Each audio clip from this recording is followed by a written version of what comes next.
Hello everyone, my name is SmoLCatzZ and welcome back to Fishterviews, where we interview Minecraft content creators while fishing in Minecraft. It's episode 4 already, and today we're going to be talking with the lovely VannahVan2016. We're going to be talking about life, content creation, Minecraft, and probably some silly questions, like, which part of the centaur is actually horse? Let's get started. Vannah, thank you so much for joining me today for this Fishterview. Yeah, it's fantastic to be here. Thanks for having me. Thank you. So I hope you're excited. I am. I think it's going to be super fun. Absolutely.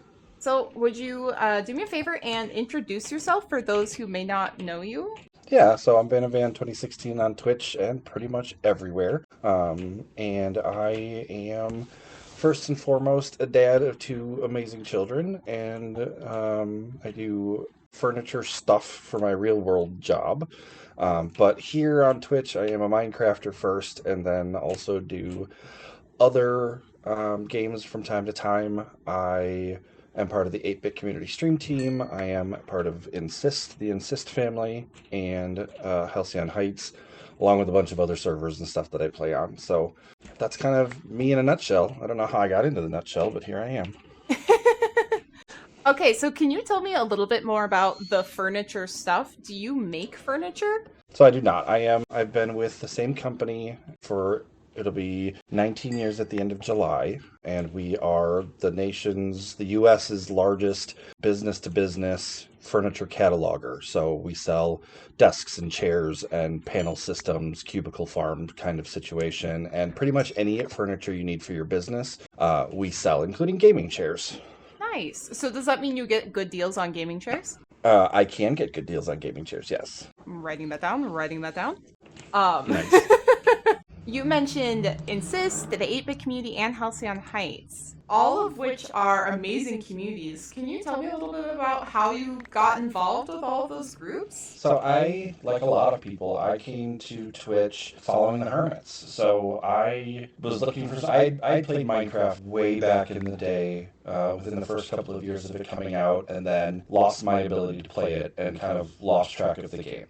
Fast forward to the pandemic, sitting around at home doing nothing, and discovering that I can play Minecraft on my phone. All of that downtime spent in the house doing nothing, I spent building in a Minecraft world and learning how to play the game, figuring out mechanics and, how to build farms and kind of all of those things in that time. And of course, as you do when you want to learn how to build a farm, you seek out YouTube videos. So I had found some YouTube tutorials from Mumbo Jumbo. And Mumbo had mentioned the Hermits, and I was like, oh, what's that? And I looked it up, and I started following Season 7 religiously. And they were like, hey, we're doing a Twitch live stream weekend. Cool, let me come see what this Twitch thing is. I don't know what this is. So I get there, and I join the first Hermit live stream, and holy cow, I was not prepared for how fast that chat moves, how kind of impersonal it is.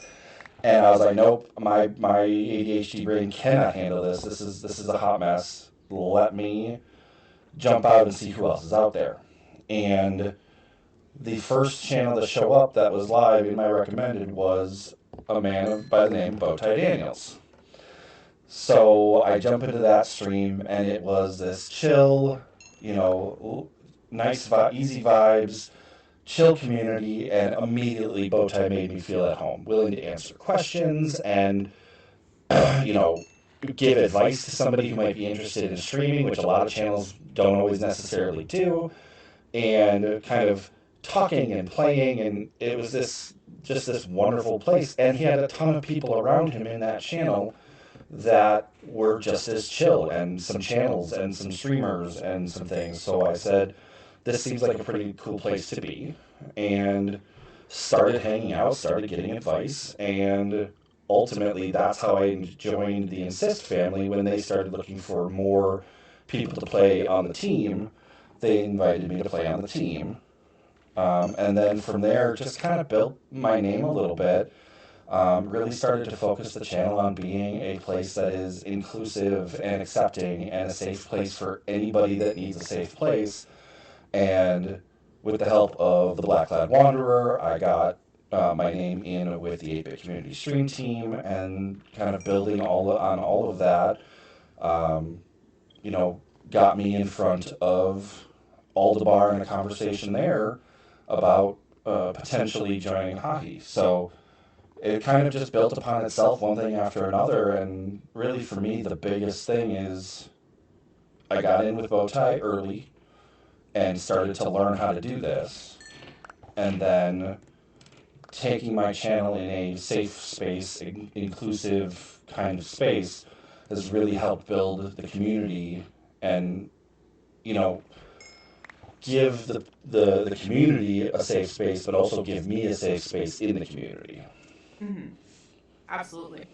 It's interesting that you mentioned hopping into the Hermit's chats at the beginning and having it be this very overwhelming space, because I don't know about you, but that initial, like, what a fast Twitch chat looks like culture shock can be really overwhelming. It really is, yeah. Yeah. Silly kind of question, because I know you were kind of ending on like a very serious comment, but what was your biggest Twitch culture shock or like weird Twitch culture thing that you had to figure out? Probably the whole follower bot thing. It's a silly question with a more serious answer because it's a real problem on Twitch. You know, early on when you're not a streamer, or even those early days, those first weeks and months of being a streamer, it's terrifying when you're brand new, the concept and the thought that that might happen. Mm-hmm. And all of a sudden, something that for the entire length of your life pre-Twitch was not even something that you considered is now a very real possibility and could be very real problematic wise. Like, mentally preparing myself for that eventuality, I think, was probably the biggest culture shock, because here's this really cool platform that's doing some really amazing things with some really amazing people, but yet there are still trolls out there that want to cause chaos. And Yeah. that was probably the hardest thing to get used to. Absolutely. Like, as soon as I heard about follow botting, I was like, what? Like, what do you mean that just happens? Like, Twitch doesn't go, oh, that's weird, and like stop it? Like, Right. I got follow botted last week again, and I have the wonderful Sari bot, so nothing happened. I just turned off my follow alerts, and not like literally nothing happened in my chat. But I've been streaming for 2 years, and I have the tools, and I know how to deal with it. If you're a new streamer and you're just figuring it out, completely overwhelming, and there's no good, here's how to deal with it. Yeah, absolutely. And I'll take the opportunity here real quick, because I know you've got them and I've got them, and everybody who streams from this world has them. Not only bots like SiriBot that are incredibly helpful, but all the love to the mod teams. Yes. All of the love to the teams that are volunteering their time to protect us as the streamers, to protect our communities, and to help us defend when that kind of stuff happens. You know, help us defend our channels. Absolutely. I mean, the mods are genuinely the backbone of a Twitch channel. In like the truest sense. Like, I don't know where I'd be without my lovely mods, like, just helping me deal with all types of shenanigans. You know what I mean? Yeah, absolutely. Well, and I'm not the greatest with technology, and so not only do my mods help when I'm live in channel, but a lot of them are involved with kind of the background, making sure streams are going smoothly, making sure the Discord's running properly, making sure my server's running properly. They've really become, it takes a village to keep a streamer alive, and you know, Truly. my mods are definitely that village. Absolutely. I mean, and I think that speaks so much to what you were saying about your channel specifically and building a safe space. I mean, the moderators are such a massive part of that. Yeah, absolutely. So, Vannah, how you've been streaming since basically 2019, I'm guessing, like the COVID lockdown kind of era? Yeah, so I just celebrated my 3-year anniversary in March. Okay. For my affiliate anniversary. So I think I started the end of January in 3 years ago. Was that 21, I guess? Any advice for people who are looking to get into streaming? Yeah, and I'm going to pass on the same advice that I got from Bowtie. and that is networking. It is obviously nobody likes when somebody comes in and promotes themselves, but if you can come in and prove that you're a cool human being and a good member of the community is going to welcome you in, and the networking is like the key to getting your name out there without being obtrusive, without like, hey, come follow me because I'm a streamer. If you network, people start to learn about you. They'll ask you questions. Oh, I didn't know you streamed. And now a whole other community is aware of you as a streamer. But networking has been the biggest thing. Getting in front of as many communities as possible without being obnoxious about it has really been what has helped me be successful. And so yeah, so networking.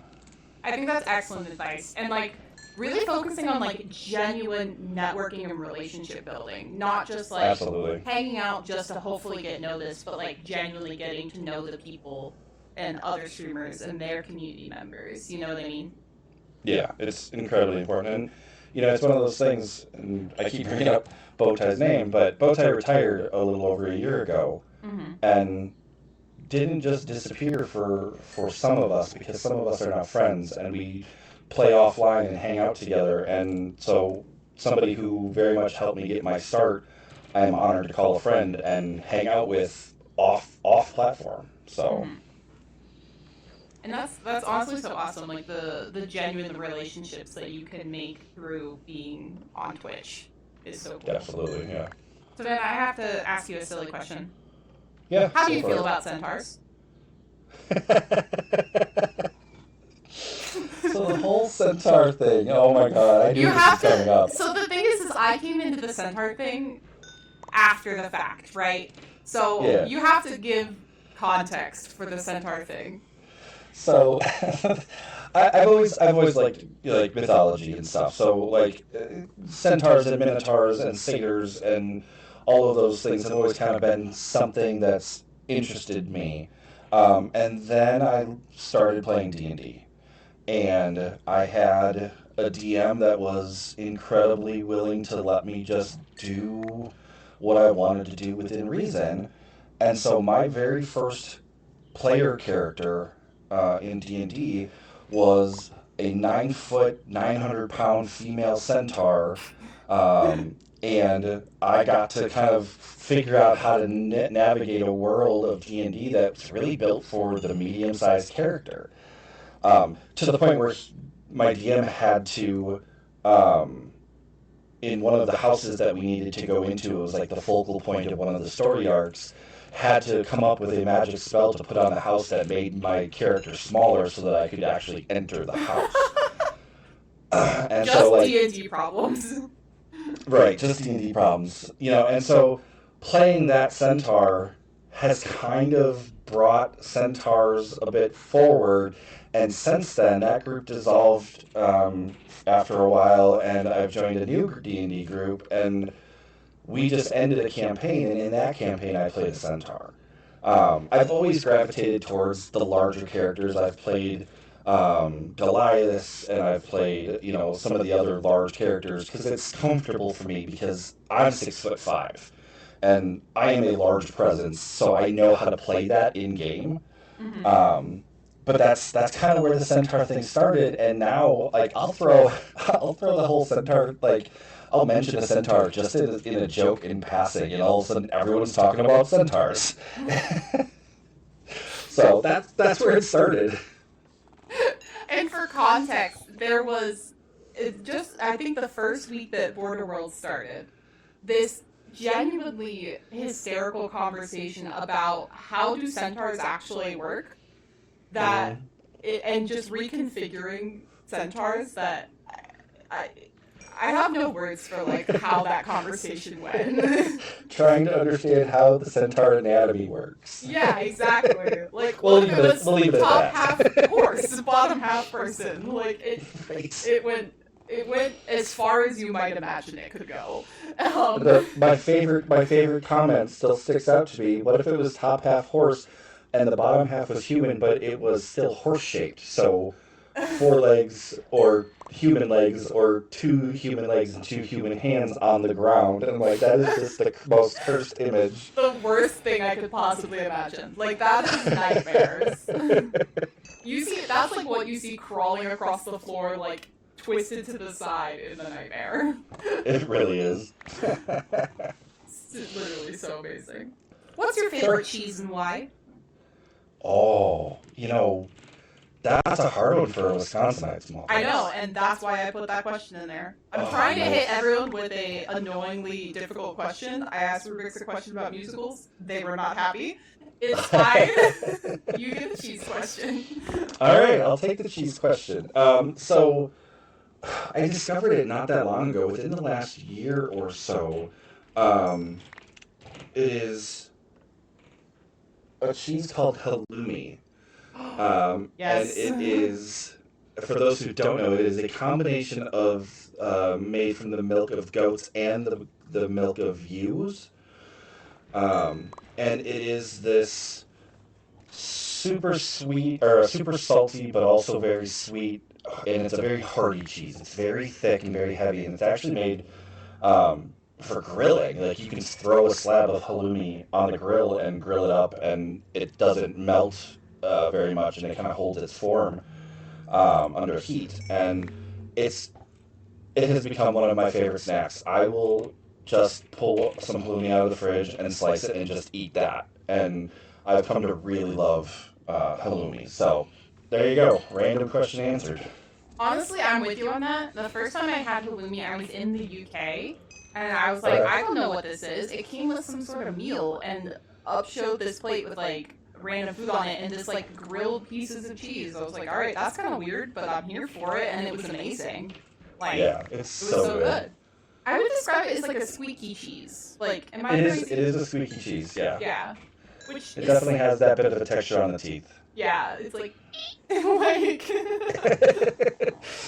it's sort of cartoonish to say cheese is sweet, but it is. Well, here's the thing. Around here, you know that you've got fresh cheese curds because they squeak. Yeah. If you bite into a cheese curd and it does not squeak, you do not have fresh curds. So the fact that it is squeaky cheese is funny, but it's also very much a sign of quality for those of us who grew up in the cheese part of the world. Mm-hmm. It's interesting, like, the concept of cheese curds or, like, poutine, because we do not have that where I'm from. Like, that is not a food. And then I hear about, like, the cheese curd thing, and I'm like, I cannot relate. Is that, like, cottage cheese? Like, what is it? Like... That's fair. Well, and so we got the poutine thing from Canada. Mm-hmm. But there's a couple places here locally to me that have really kind of taken it and went, wait, we need to Wisconsinify this. And so there's a cheese and sausage shop, which is really just a restaurant, and then off to the one side they've got like a deli. And they do this breakfast poutine with the gravy and the fries and the cheese curds, but then they smother it in bacon and fried eggs. It is the most incredible heart attack breakfast I've ever had. And I'm currently getting a look that tells me that I should be taking someone to breakfast there at some point. I would love to try that, but I would absolutely perish. But at least I would die happy. You know what I mean? You absolutely would die happy. And it's one of those things that even I won't eat the whole thing in one sitting. Because it's incredibly rich, and like it's between the gravy and the yolks from the eggs and the cheese, it's a lot. But also, you don't want it to end. You want to go back for seconds later, whether that's eating them cold or reheated. Like, you just want that again. I just had dinner and you're making me so hungry. This is not fair. Cheese. We have no cheese in our house. I'm suffering. Oh, I currently have at least 5 different kinds of cheese in my house. You know, we're like really bad about that. We're bad about ordering groceries or getting groceries at all. So there's just like never any food in our house. We're like an ingredient household in the worst way. It's really a tragedy. Sometimes all I have is cheese. What a problem to have. Anything else, I also forget to go shopping or forget to buy things, but I always have cheese. Priorities. Absolutely. Priority cheese. Priorities. Somebody, when I edit this later, I'm gonna be so mad at myself for that joke. We are very close to the next update of Minecraft. What's something you're really looking forward to for the next Minecraft update? So I've kind of fallen in love with modded, Oh, and okay. I very much enjoy, despite being terrified of the vaults, I very much enjoy vault hunters.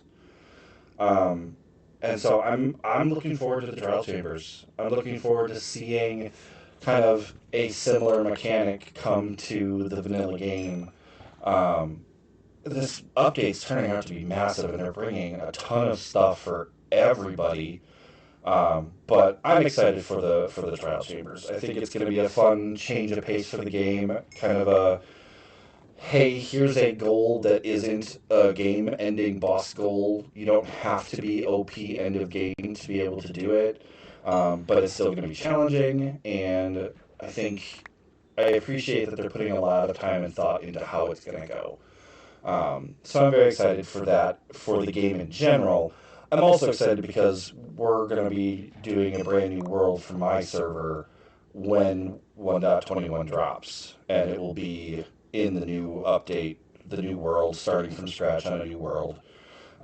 So looking forward to that and exploring a brand new world with my community in that new server. So Yeah, absolutely. Like the trial chambers look so amazing in terms of their design. If anyone has seen pictures of it, Google it. Uh, they're really cool looking, and also I love the change they've made to how loot works in the trial chamber. yeah, that's a really cool mechanic. Yes. So for context, I've been playing on the same server for almost 5 years. It's a long-term server. And one of the things that I run into all the time is that all of the like POIs, have been looted, like the bastions and the sunken ruins and ships.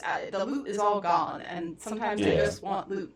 And it frustrates me. And there are data packs and things like that for Minecraft that make it so that each player individually gets the loot from a chest in a sunken ship, for example. But it's not a vanilla mechanic, and generally I'm not going that far out to mod a server that is supposed to be vanilla Minecraft. And so for the trial chambers, now each player individually gets loot, and I want them to add this to everything. Like, I want that mechanic to exist for, like, bastions, for end cities, for everything. The deep dark, yeah. The deep dark, yes. Oh my goodness, please. That would be very nice. It would. I think it would also help with longevity on servers so much, because that's one of those things. People get frustrated when they try to fly around and explore and everything's already been looted. It's like, well, why am I doing this? Someone's beaten me to it. There's always that one player who loves to explore and goes super far, and it's not that they've done anything wrong, but, well, now there's no loot. So, yeah. I think that would solve a big problem. I'm a loot gremlin, and I, collect all the loot, so I 1,000% agree. Like, let's put this in everything so that it's always worth going back to those things. And I would be on board with adding the spawners, the respawnable spawners to things too, because now every time you go back to that mansion for the loot, you also have to deal with, more evokers or more pillagers or whatever. Yeah, exactly. Like things like that changing, making it so that more brutes will spawn in a piglin bastion would be super cool. Well, let's not go that far. I think it would be cool. If we're gonna make it so that the loot respawns, then we have to add the piglin brutes back. I agree. As much as they're terrible and the worst, it does make it more fun. Yeah, no, I absolutely agree. And there's some people who just want to be able to go get the loot, and there's some people who like going and fighting the things. I'm not the latter, but let me go get the loot, because I want to go get the loot. Exactly. You can't resist the allure of loot. It's loot. It's loot. The allure, we're fishing, allure. Let's talk about Border World, because we're on the Border World right now. Yep. How are you liking Border World so far? I absolutely love Border World. when Rubik's rolled out the concept, my first thought was, you're mad. But also, that's brilliant. I don't. I'm one of those. I'm gonna be sad when the world ends. The fact that it will delete and that's it. I get it. That's the concept. That's the idea. That's what we signed up for. But of course, that's the hard part. But the world itself, first of all, I absolutely love how on top of each other we've all built, and how this really is a village and a community, and we're all playing this game together, unlike other servers where you maybe see each other around spawn for the first week and then you never see each other again. You never have the opportunity to interact again. I absolutely love that we've all stayed here and we've all interacted and we've all hung out and we've met new people and we've made new friends. And I think that's the legacy of Border World. Yeah, the memories are going to be great, and I'll forever have the schematic of the community center. But at the end of the day, I've made new friends, and that's amazing. I agree. Like it's been so fun kind of having everyone in this small space because it really has forced us to interact. And not that we wouldn't interact, but it's really fostered like a collaborative effort. It really has, yeah. So you've built the community center. Do you want to talk about your design process for community center a little bit? Yeah, so I knew early on, as soon as I knew that I was going to be involved with the Border World, I knew I wanted to go back to the same Candle World roots of building kind of the communal space. That's what I thrive on. That's what I enjoy. I have always kind of built these areas for people to come to when I play. And that's my thing. And so when Rubik's was like, hey, we're going to do this thing, do you want in? I was very much like, yes, and I want to build a community center. And then from there, it was a lot of feedback from, the conversations in Discord. Like, you're aware, you saw the conversations yourself. Mm-hmm. What does this need to be? Because it's going to be very different from Candle World. It needs to be the last place that survives. It needs to have a place for everybody to call home as the world shrinks. But also it needs to have room for storage, room for crafting, room for, I kind of put the spin on there that it really needed to have room for some kind of ceremonial collecting space for literally the very end. And so I kind of went into it with that mindset. What can I build that gives everybody a place that they can come to? They can store stuff, they can drop stuff off, but also they each have their own personal space. So I started with the storage. I knew what I wanted there. I tell everybody that I'm really good at building boxes in Minecraft. And so I built a box, and I put windows on it, and I put storage in it, and went, okay, that's the basis for the hallways. That's basically a storage room. It's basically a storage room. And so that was kind of the first thing, and then I went, okay, I'm not going to be able to expand out. Expanding out doesn't make sense on a world that eventually the border is going to shrink, so now we need to go vertical. So then I actually created the apartments separate from the storage rooms, and then went, okay, now I've got an apartment, now let's stack it. And so I stacked them. And that kind of gave us the shell of the community center, the outer ring, if you will. And then I said, well, this needs to be a community space, so we're not going to have everybody have their own, completely individualized entrance. So let's put decks on it. Let's make sure everybody can interact with each other within the space. So you can leave your apartment, step out onto your front porch or your back porch, and run into somebody and have a conversation or collaborate with somebody right there. You don't have to go very far. Everything's right there contained. Cool. Now what else do we need? Green space. Everybody loves green space. It's the end of the world. It's the apocalypse. We're going to need some nice chill green space. And the quad was born. And that kind of all brought it together. And then it came to the point of me going, okay, What are we going to do in the middle? What is the last thing that is going to get closed when this world ends? What makes the most sense? A fountain would be nice. Nice, serene, tranquil. Let's put a fountain in. And then it hit me.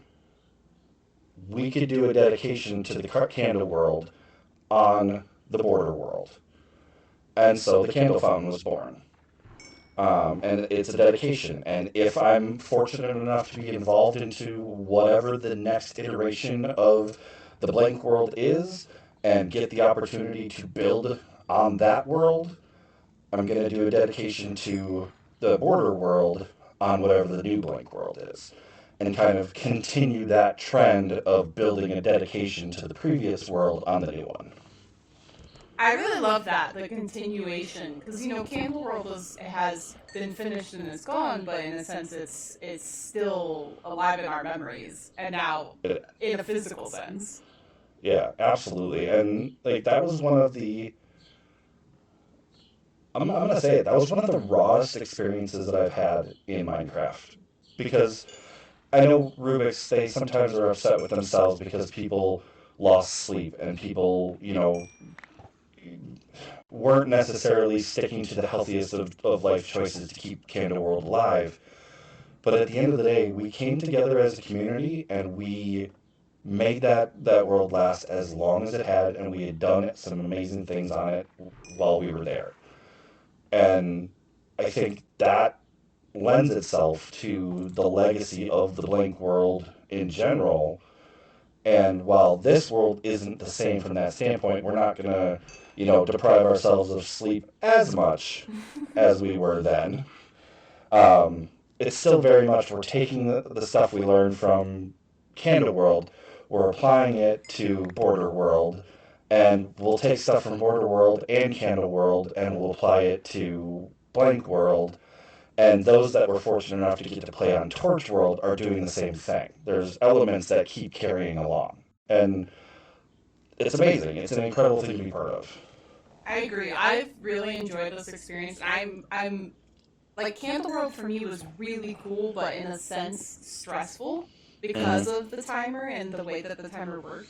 Not in a bad way, but in a way where I was just like, the responsibility is stressing me out. Yeah. And this world for me has been such a positive experience because I'm just over here fishing. Like, I've just been chilling. I built a little boat. I'm fishing. I'm chatting with people. I'm having that kind of one-on-one connection with the server members. I'm just having a great time. And And I I love think that that's you what it's went about. fishing during the dragon fight. I did fish during the dragon fight, riding a pig specifically. The pig, that was just a weird idea that Rubik's and I had to ride pigs. Because on the Candle World, we went camel end raiding. We both rode the same camel and we bridged across the end with this camel. It was very scary. It's a miracle we lived.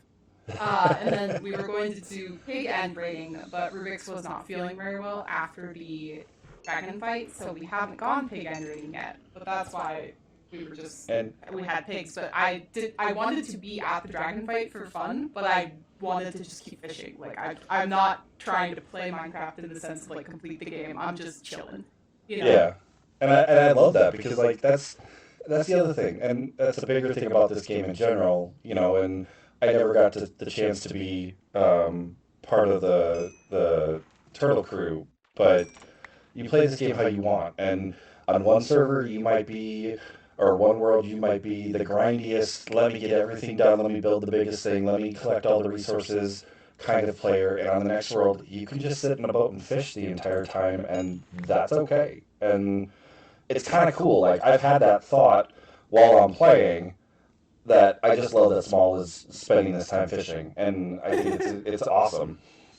Are there any takeaways that you want people to have from the Border World experience or from your experience as a creator or a Minecraft or anything like that?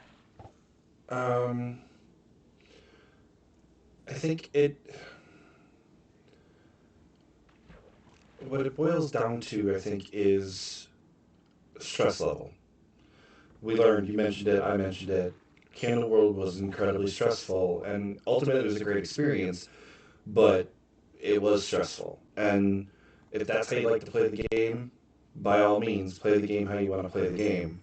Um, but it's a game. It's supposed to be fun. It's supposed to be enjoyable. Streaming for most people, yeah, there's some people that do it professionally, but for most of us, it's a hobby. It's a side gig. It's something that we do for fun. And I think a lot of people, when they get wrapped up in content creation and being a streamer or being a YouTuber or trying to do both, succumb to the stress of it and kind of lose track and lose sight of the fact that it's a game and we're supposed to be having fun. So, for the people that turn to the game for stress relief, awesome. For those that turn to the game as a hobby, just remember it's it's supposed to be a fun time. And if you're not having fun, change it up. Don't stick to the same thing. If you're no longer enjoying the game you're playing or you're no longer enjoying how you're playing it, don't be afraid to change your style. Don't be afraid to step away from the game for a while. Do what is not going to be stressful for you. I think that's really, really good advice. Burnout and getting tired of playing the game that you started off as like your comfort game and is now your stream game is so common. And Yeah. I think we all need to be a little bit better about dealing with that, you know? Yeah, absolutely. As it is, I plan the week after Border World closes, I plan to go that whole week without touching Minecraft. Like, that's what I'm gonna need. I'm gonna play, 7 Days to Die and Sea of Thieves and Operation Tango, and I'm just gonna play a bunch of different games to kind of reset, to kind of any burnout that might happen by the end of the season. I'm gonna reset myself and recenter myself, and then I'm back to Minecraft because we got things we want to do and things we want to accomplish, and burnout is real, and it's gonna happen. To say, well, I'm going to avoid burnout or I'm never going to get burned out, most people will at some point experience it. But it's how you manage it and what you do to help manage it that is really what matters. Well, then we are just about at 40 minutes, which is where I've been kind of starting to end interviews because after Sure. that's a lot of footage. Um, so, if people want to find you out on the internet, where can they do that? So I am, first and foremost, twitch.tv/ VannahVan2016. But I also have that same handle pretty much everywhere: Instagram, Twitter X, TikTok. Not that I have much content on any other platform besides Twitch. I also have a YouTube. There's one video there. If someone wants to go watch it, by all means, same name, VannahVan2016, pretty much everywhere. Fantastic. Well, Vannah, thank you so much for joining me today. I hope you had a great time and it was wonderful talking to you. Oh, this was awesome, Small, and I appreciate you doing this, so thanks for having me. Thank you.